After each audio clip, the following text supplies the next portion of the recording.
Hai semua orang. Hari ni ada support creator Proto S50 flagship. Yang ini original punya LCD. Mari kita office pasal audio Android player 12.8 inci. Yang asal punya sistem boleh guna balik tak? Apa mesti boleh. Sekarang kita set sini styling. Ada satu home button.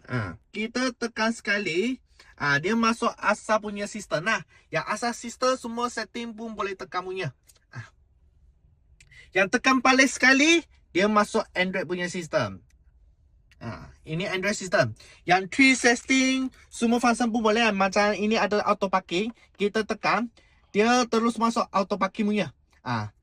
Kalau tak mau, tekan dia sekali. Nak tengok 360 balik pun boleh. Tunggu dia keluar, tekan sekali lagi 360. Dia terus masuk tengok 360 lah. Ini player ada benda main lagi. Okey. Kita tekan masuk dulu. Sini ada Play Store. Kalau nak download Netflix ke YouTube ke, ada benda semua app pun boleh kat sini download. Sini pun ada Google Map.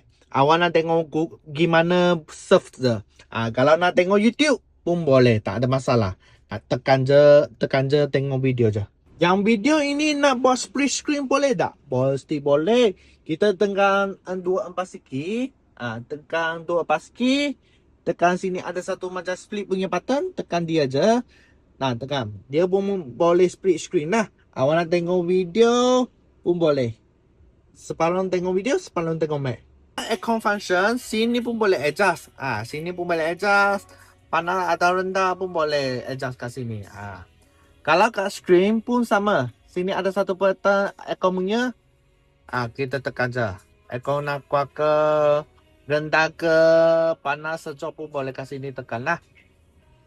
Kita video sampai sini. Kalau peminat kita punya video, share and like, and thank you semua orang tengok saya punya video. Thank you.